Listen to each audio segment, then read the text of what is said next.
पौराणिक कथा के अनुसार पूर्व काल में चित्रभानु नामक एक शिकारी था।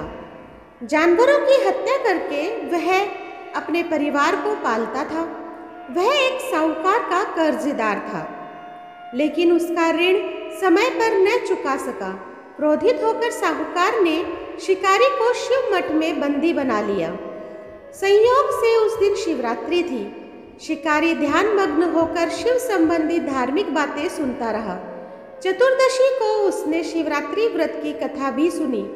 शाम होते ही साहूकार ने उसे अपने पास बुलाया और ऋण चुकाने के विषय में बात की।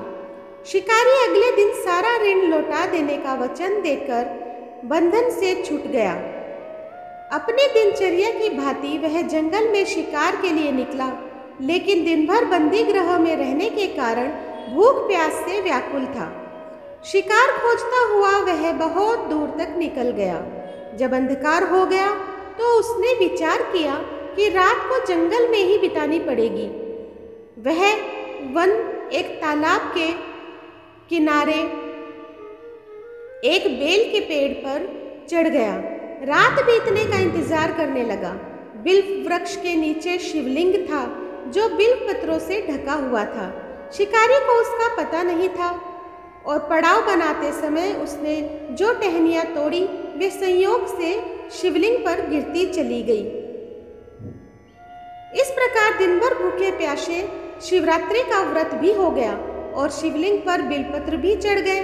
एक पहर रात्रि बीत जाने पर एक गर्भिणी हरिणी तालाब पर पानी पीने पहुंची। शिकारी ने धनुष पर तीर चढ़ाकर जो ही प्रत्यंचा चढ़ाई, हिरणी बोली, मैं गर्भिणी हूँ, शीघ्र ही प्रसव करूंगी।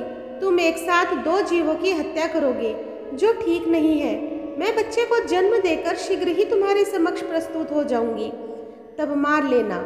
शिकारी ने प्रत्यंचा ढीली कर दी और हिरणी जंगली झाड़ियों में लुप्त हो गई।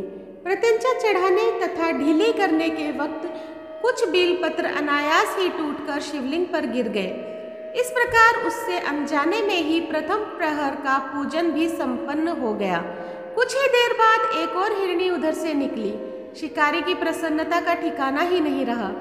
समीप आने पर उसने धनुष पर बाण चढ़ाया। तब उसे देख हिरणी ने विनम्रता पूर्वक निवेदन किया, हे शिकारी, मैं थोड़ी देर पहले ऋतु से निवृत्त हुई हूँ, कामातुर विरहिणी हूँ, अपने प्रिय की खोज में भटक रही हूँ। मैं अपने पति से मिलकर शीघ्र ही तुम्हारे पास आ जाऊंगी। शिकारी ने उसे भी जाने दिया। 2 बार शिकार खोकर उसका माथा ठनका। वह चिंता में पड़ गया। रात्रि का आखिरी पहर बीत रहा था। इस बार भी धनुष से लगकर कुछ बेलपत्र शिवलिंग पर जा गिरे तथा दूसरे प्रहर की पूजन भी संपन्न हो गई। तभी एक अन्य हिरणी अपने बच्चों के साथ उधर से निकली। शिकारी के लिए यह स्वर्णिम अवसर था। उसने धनुष पर तीर चढ़ाने में देर नहीं लगाई। वह तीर छोड़ने ही वाला था कि हिरणी बोली, हे शिकारी, मैं इन बच्चों को इनके पिता के हवाले करके लौट आऊंगी। इस समय मुझे मत मारो। शिकारी हंसा और बोला, सामने आए शिकार को छोड़ दूं? मैं ऐसा तो मूर्ख नहीं हूँ। इससे पहले मैं 2 बार अपना शिकार खो चुका हूँ। मेरे बच्चे भूख प्यास से व्यग्र हो रहे होंगे।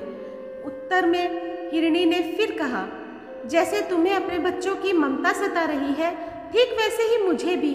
हे शिकारी, मेरा विश्वास करो, मैं इन्हें इनके पिता के पास छोड़कर तुरंत ही लौटने की प्रतिज्ञा करती हूँ।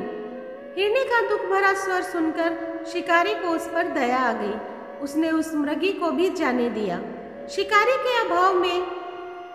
के अभाव में तथा भूख प्यास से व्याकुल शिकारी अनजाने में ही बेल वृक्ष पर बैठा बेल पत्र तोड़ तोड़ कर नीचे फेंकता जा रहा था। पौ फटते को हुई तो एक हष्ट पुष्ट मृग उसी रास्ते पर आया।